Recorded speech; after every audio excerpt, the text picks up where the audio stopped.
When you had that third failure in a row, did you think, I need to pack this in? Never. Why not? I don't ever give up. I mean, I'd have to be dead or completely incapacitated. People say you have to have a lot of passion for what you're doing, and it's totally true. And the reason is because it's so hard that if you don't, any rational person would give up. It's really hard, and you have to do it over a sustained period of time. So if you don't love it, if you're not having fun doing it, and you don't really love it, you're going to give up. If you think you're going to be a lot happier if you've got 2x instead of x, you're probably making a mistake. I mean,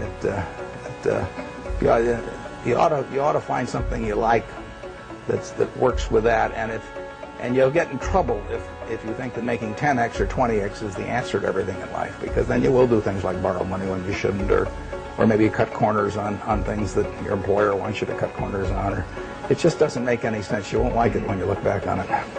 If you're going to start a company, it takes so much energy that it better overcome your feeling of risk. You're going to run across a lot of rejection. I say this time in and time out. Be prepared for the rejection, no matter how bad it is. Don't let it overcome you or influence you. Keep on going towards what you want to do, no matter what. No matter whether your bills are paid, not paid, someone says no 1,000 times. Again, go back to be as enthusiastic on door number 100 as you were on door number 1. You know, I had to convince myself that I'm going to make it. Regardless of how people felt at that time. And what it does is it makes you feel like, well, it made me feel like there's going to be points that people are going to mistake my confidence for arrogance, because they don't understand the process I went through, and how much I had to believe in myself in order to make these things happen. I feel like you can will yourself into a good space. Things that are meant to happen will, and if you believe in yourself enough, you can help yourself learn.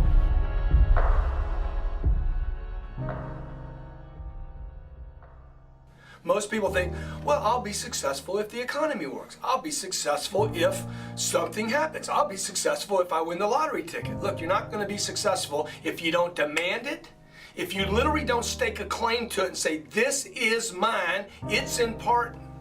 You're not going to have it, I promise you. I know, I'm telling you from experience. I spent the first 25 years of my life like a spectator, watching other people get successful and then wondering why I wasn't. Success is your duty. It is your obligation and your responsibility. Never, ever give up.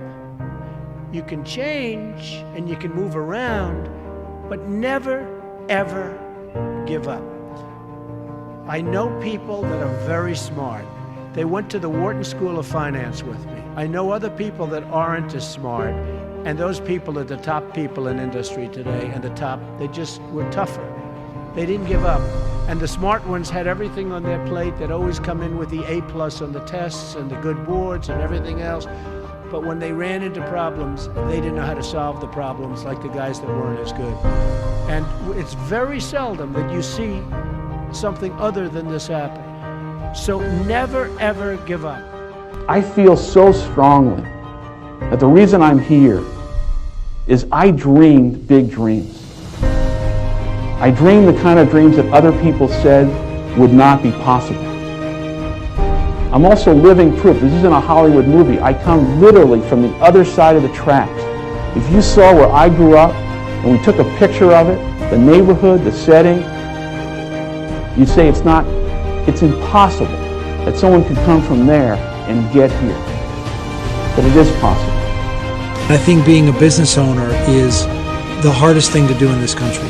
You take your money, hopefully not your mother's money, but you take your money and you invest in an idea, which is essentially investing in yourself. But if you do it solely to make money, you're going to lose. And you really have to do it. And I know that a lot of people out there get up every morning and they hustle, and they're driving in the car right now and they're on their way to a job that they may not love. Yeah. And I would encourage them just to stick to the grind. If you don't believe in yourself, if you don't believe that you can overcome obstacles, if you don't believe you have the work ethic, if you don't believe you have the inner confidence to project to other people, it'll never happen. project yourself to age 80, and then think back over your life. And if you're 80, what are you want to minimize the number of regrets you have throughout that period of time. I'm not going to sit inside of a corporation for 20 years. The time is now. The time is now to express and for people to believe in themselves. The time is now for it to be okay to be great.